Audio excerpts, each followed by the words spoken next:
For centuries, mercury fascinated kings, doctors, and chemists. It seemed like an impossible metal, silvery, heavy, and liquid at room temperature.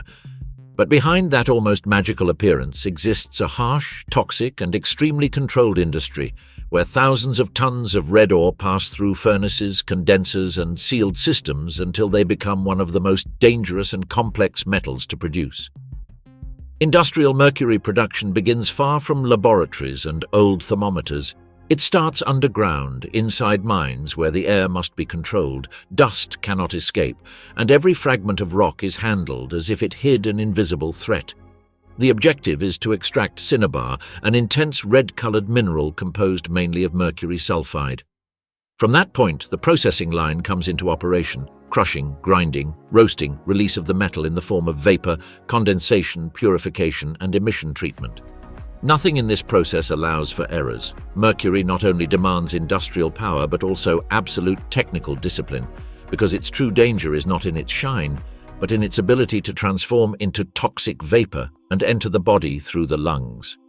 For this reason, producing mercury does not consist solely of separating a metal from the ore, but of capturing it without letting it destroy everything it touches.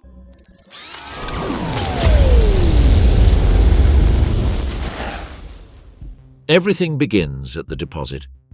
Unlike other industrial metals that today can be exploited in open pit mines on gigantic scales, mercury forces a more controlled approach.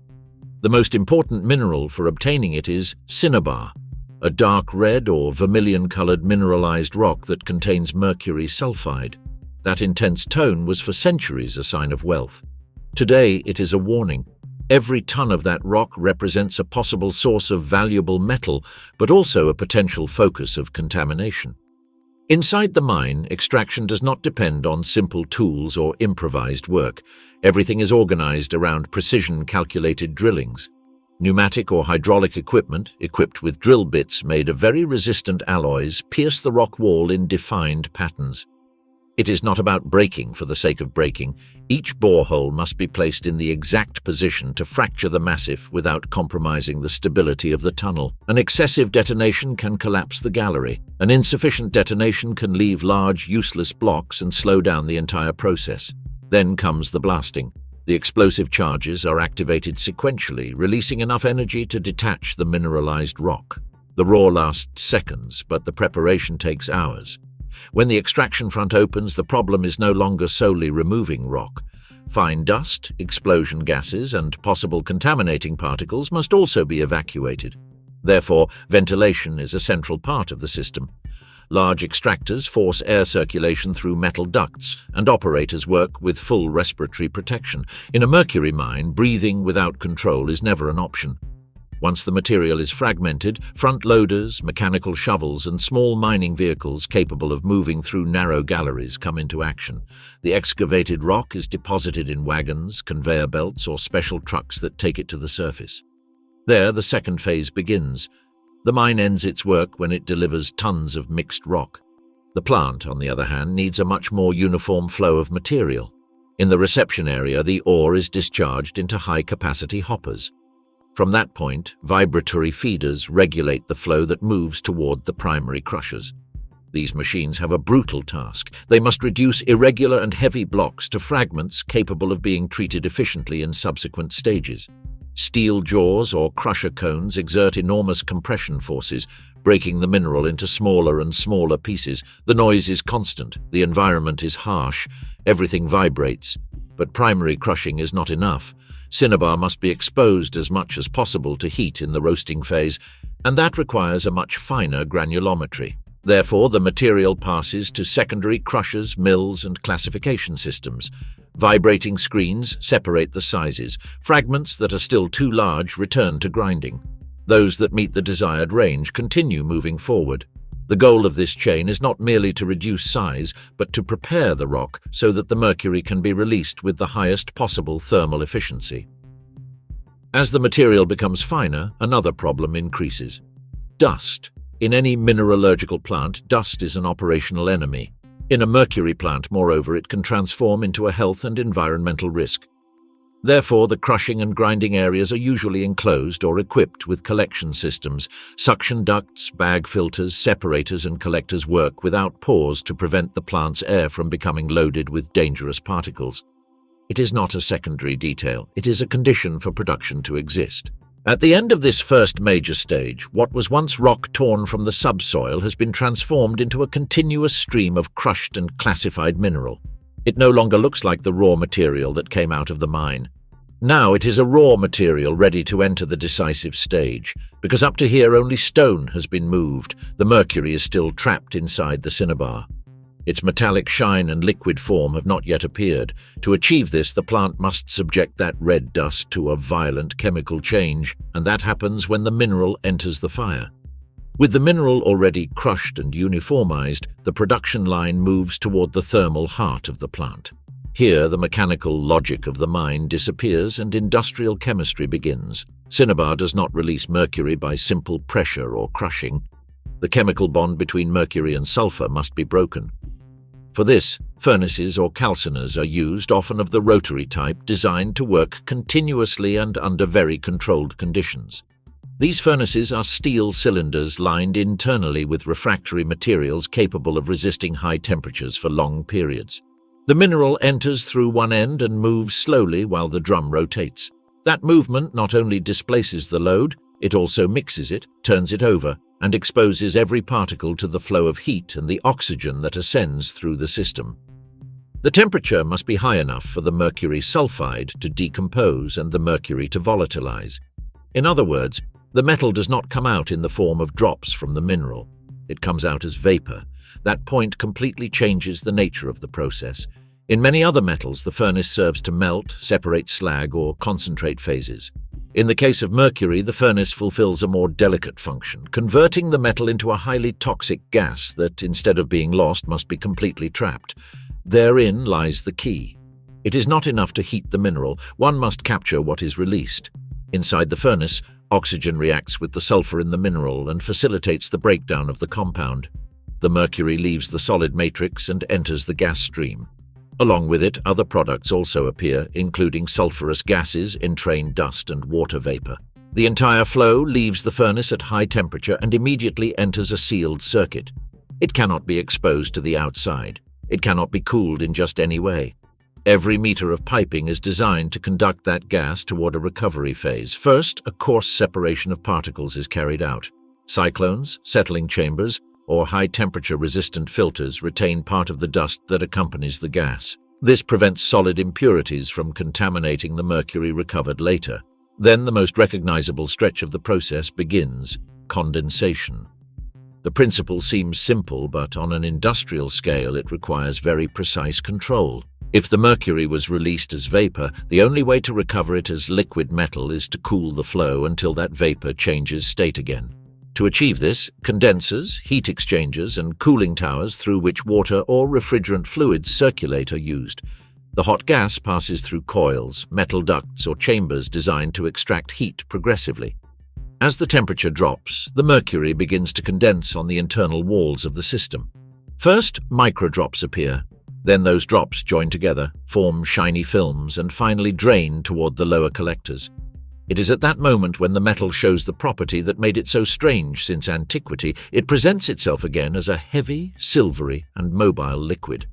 The condensed mercury falls into closed containers or metal sumps, from where it is conducted to an initial purification phase.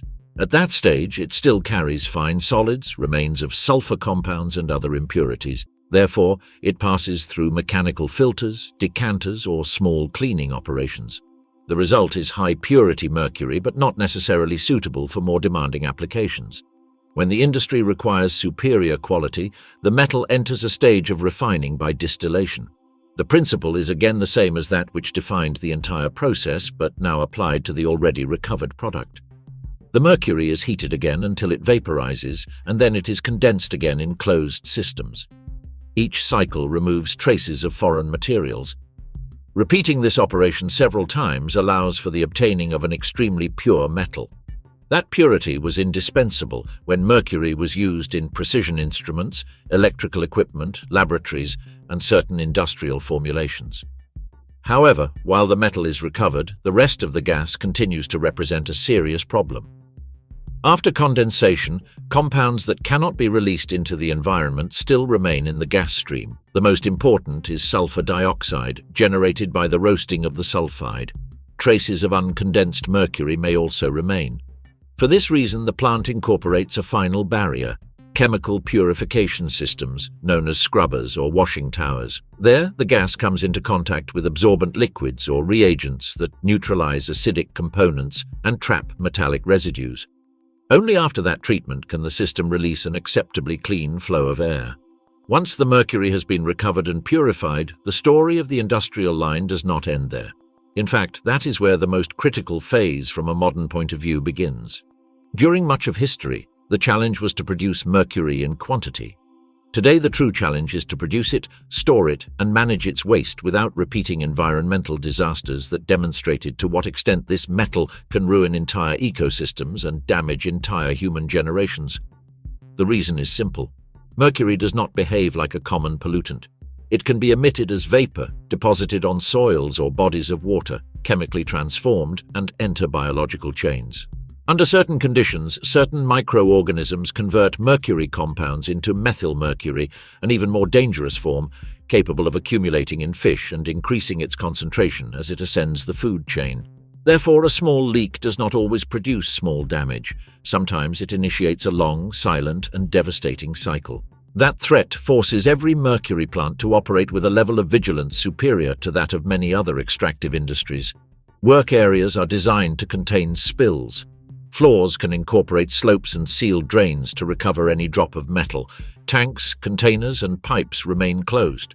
Operators work with protective equipment that includes respirators, specific clothing, chemical-resistant gloves, and decontamination protocols when leaving certain areas. The interior air is continuously analyzed, and critical points are monitored with specialized sensors. Solid waste cannot be treated as simple, exhausted rock either. After roasting, the calcined material retains chemical characteristics that demand controlled management. Depending on the plant design and current regulations, those solids can be stabilized, encapsulated, or sent to specially authorized facilities. The same happens with sludges, used filters, contaminated protective elements, and solutions from scrubbers. Everything must be inventoried, segregated, and managed under rules much stricter than those of a conventional metallurgical plant. In parallel, the recovered liquid mercury enters containers designed to prevent leaks and evaporation. Its storage is not trivial. Although at first glance it seems stable and heavy, the metal can release vapors if exposed to certain conditions. Therefore, it is kept in compatible containers, well sealed, identified, and located in areas with controlled ventilation. During transport, something similar occurs. Every movement of the product involves specific security measures, rigorous documentation, and traceability. For decades, an important part of the mercury produced was destined for measuring instruments, electrical switches, lamps, amalgams, and chemical processes. Over time, many of those applications were restricted or abandoned. The progress of international regulations and the memory of episodes like that of Minamata in Japan radically changed the perception of the metal. What was previously presented as a useful industrial resource came to be understood also as a global threat. From there arose international agreements and increasing limitations on its extraction, use, and trade that modified even the economic logic of the plants. It is no longer solely about producing more. It is about justifying why it is produced, what it is used for, how its release is avoided, and what happens to the surplus or the material withdrawn from circulation. In many cases, the modern mercury industry has been reduced, monitored, and specialized. However, the technology that sustains it remains impressive, not for its glamour, but for its ability to contain a substance that demands total discipline. And there appears one of the strongest paradoxes of this entire chain. Mercury was for centuries a symbol of mystery, medicine, wealth, and science. It was seen as an almost magical metal. But the great industrial line that produces it reveals another truth. Behind that silvery shine, there is no magic.